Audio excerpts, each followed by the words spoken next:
بسم اللہ الرحمن الرحیم الحمدللہ ہمارا سبق جاری و ساری ہے۔ میقات کے حوالے سے کتاب الحج ہم پڑھ رہے تھے۔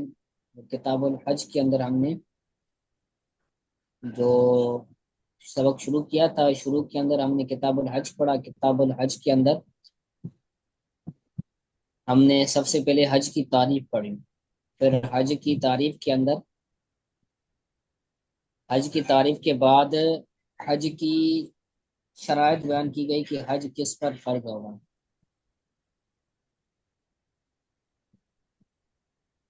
ٹھیک ہے، پھر اس کے بعد میقات کا بیان کیا تھا کہ جہاں سے احرام باندھا جاتا ہے۔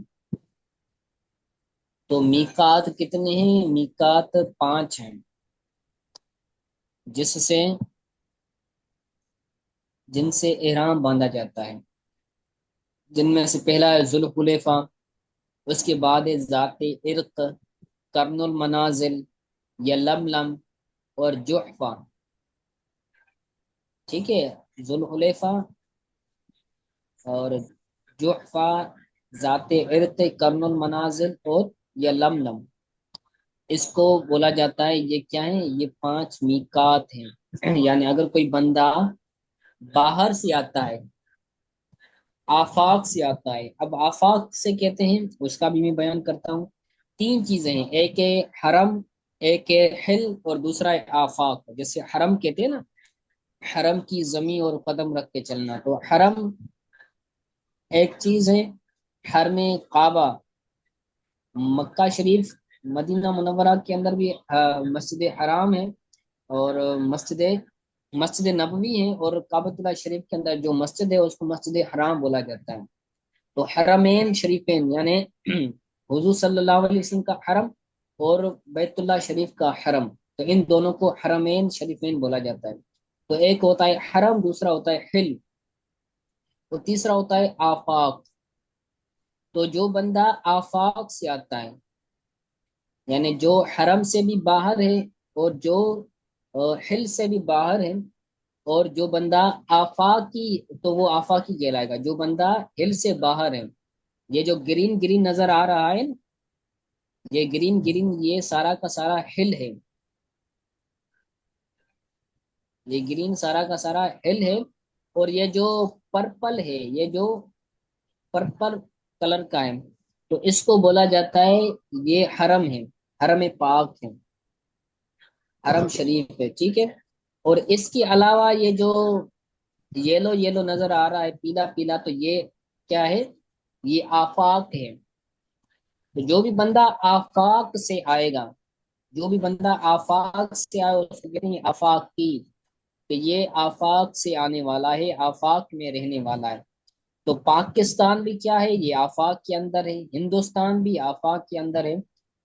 تو جو بھی ممالک ہیں، شام ہو گیا، عراق ہو گیا، یہ جو نظر آ رہے ہیں نا، یہ مصر ہے، یہ عراق ہے، یمن ہے، تو یہ وہ شہر ہیں، وہ علاقے ہیں جو آفاق سے باہر ہیں، جو آفاق کے اندر ہیں، حل سے باہر ہیں۔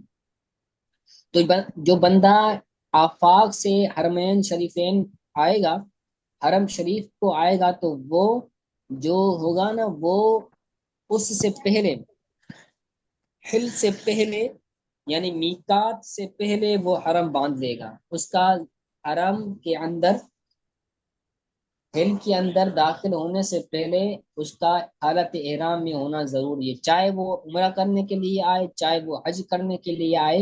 اگر وہ آفاقی ہے تو حرم کے اندر، حل کے اندر داخل ہونے کے لیے اس کا حالت احرام میں ہونا لازم اور ضروری ہے۔ ٹھیک ہے، آفاق کا کانسیپٹ کلیئر ہو گیا۔ تو جو آفاقی بندہ ہوگا نا، تو وہ میقات سے احرام باندھ کر پھر ہل کے اندر آئے گا، حرم کے اندر آئے گا۔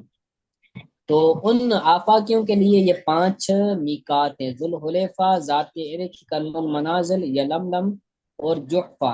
یہ جو چھوٹا سا نظر آ رہا ہے نا، یہ جحفہ ہے، تصویر آپ کو سینڈ کر دی ہے، تو آپ مزید اس کو دیکھیں گے نا، تو اس کے اندر آپ کو صحیح سے نظر آئے گا، جحفہ۔ تو اگر کوئی بندہ پاک یا ہند سے، پاکستان سے یا ہندوستان سے مدینہ منورہ تشریف لے جاتا ہے، مدینہ شریف جاتا ہے، تو اب اس کا جو میقات ہوگا وہ ذوالحلیفہ ہوگا۔ مدینہ منورہ سے آنے والوں کے لیے میقات ذوالحلیفہ ہے۔ اور اگر کوئی بندہ ڈائریکٹ پاکستان سے شام کی اور یمن کی طرف سے حرم شریف جاتا ہے، کعبۃ اللہ شریف جاتا ہے، تو اس کا جو ہوگا نا میقات، وہ یلملم ہوگا۔ یعنی جس علاقے سے وہ جائے گا، وہ اس علاقے کے میقات سے احرام باندھ کر وہ کیا کرے گا؟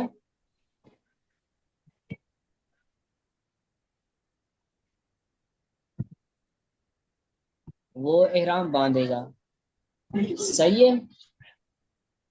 اس کے بعد یہ سمجھ لیں، ٹھیک ہے، یہ سمجھ آ گیا؟ کہتے ہیں وہ مواقیت الحرام ذوالحلیفہ، ذات العرق کے جحفہ، و کرن کو کرن المنازل بھی کہتے ہیں، ٹھیک ہے۔ اور پانچواں ہے یا لملم لأہلہا ولمن مر بہا، جو اس کے اہل ہیں ان کے لیے اور جو اس سے گزر رہے ہیں ان کے لیے، یعنی جو آفاق سے آ رہے ہیں اور حرم کے اندر داخل ہو رہے ہیں، تو جو ان کا میقات آ رہا ہے تو اس میقات سے وہ احرام، اس میقات سے پہلے پہلے وہ احرام باندھ دیں گے۔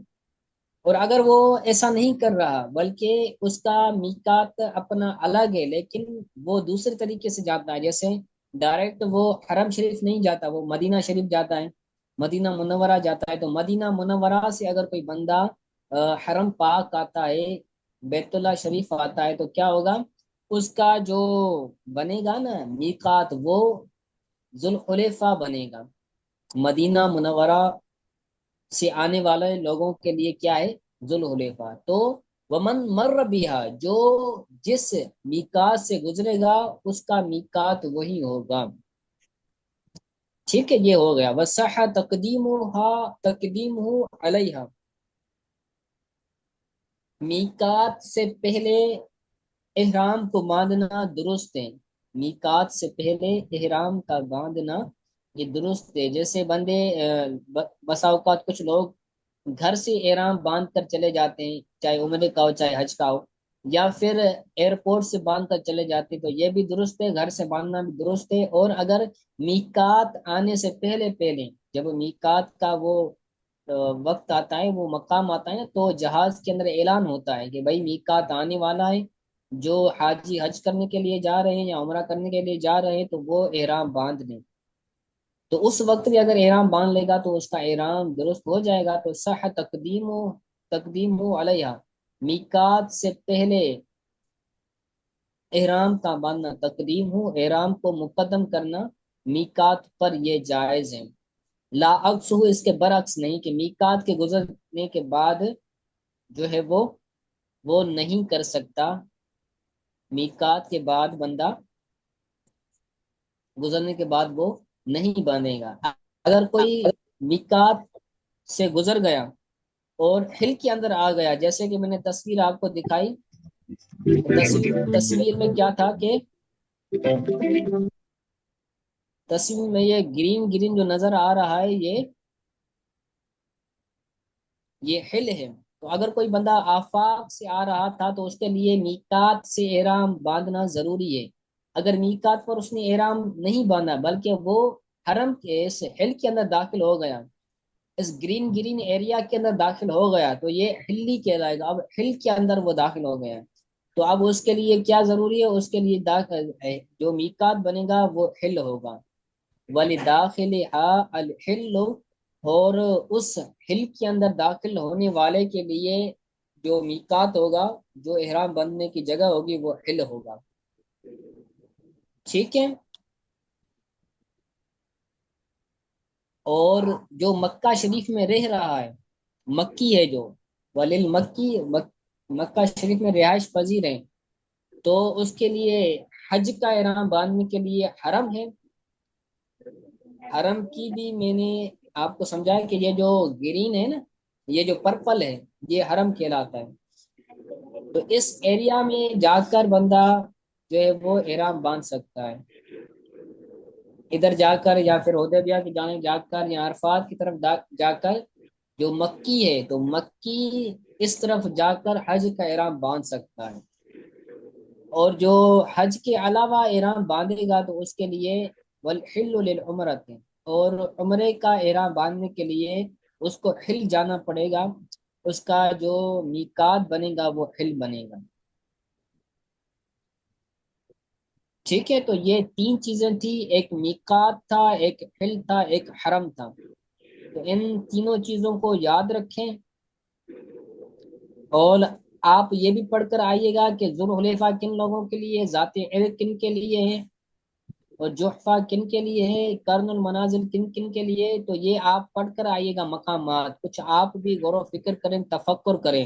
ایک کتاب ہے 27 واجبات حج اور تفصیلی احکامات، یہ دارالفتہ اہل سنت کا دعوت اسلامی کا مکتبۃ مدینہ سے شائع ہو چکا ہے۔ تو 27 واجبات حج، تو آپ ان کو دیکھیں، پڑھیں، ان کے اندر تفصیلی ابحاث موجود ہیں، میقات کے حوالے سے ان کے اندر اسکین بھی موجود ہیں۔ آپ بالمشابہ تصاویر کی صورت میں، ویڈیوز کی صورت میں بھی آپ اس میں جو اسکین موجود ہے تو اس کو اسکین کر کے آپ انٹرنیٹ سے وہ ساری چیزیں سمجھ سکتے ہیں۔ تو کچھ آپ بھی غور و فکر کریں، سارا کا سارا ہمارے اوپر نہ چھوڑیں۔ کہتے ہیں نا، من جد وجد، جو کوشش کرتا ہے پاتا ہے۔ تو ایسا نہ کریں، سارا ہمارے اوپر نہ چھوڑیں، لیکچر سنا کریں، سبق پڑھاتے ہیں تو وہ بھی یاد کیا کریں۔ بغیر سبق سننے کے، سبق تیار کرنے کے کلاس میں حاضر ہونا یہ اچھی بات نہیں ہے۔ پہلے تیار ہو کر آئیں کہ میں نے استاد صاحب کو سبق سنانا ہے، تو یہ پھر تو پڑھنے کا فائدہ نہیں ہوگا نا، صرف میں پڑھ رہا ہوں، آپ کو پڑھا رہا ہوں، آپ سن رہے ہیں، سامع بن رہے ہیں، تو صرف سامع نہیں بننا، قاری بھی بننا ہے۔ مقصد یہ ہے کہ آپ کو آئے، آپ پڑھیں گے نہیں، سنائیں گے نہیں، تو آپ کو کیسے آئے گا؟ تو یاد کریں، کتاب الحج بہت اہم چیز ہے۔ بس اوقات لوگ سوالات پوچھتے ہیں، رشتہ دار جو حج پر جاتے ہیں، اب ایام حج شروع ہونے والے ہیں، لوگ آپ سے سوال کریں گے کہ بھئی آپ عالم بن رہے ہیں، ہمیں یہ بتاؤ کہ ہم احرام کہاں سے باندھیں، کون سی میقات سے احرام باندھیں، ہم مدینہ شریف جا رہے ہیں تو ہم کس میقات سے احرام باندھیں۔ ٹھیک ہے، تو یہ مسائل آپ سے پوچھے جائیں گے، تو آپ سستی نہ کریں، آپ سبق یاد کیا کریں۔ تو میں نے ڈیٹیل سے آج کا سبق سمجھا دیا ہے، اگر کوئی بات سمجھ نہیں آئی تو آپ پوچھ سکتے ہیں۔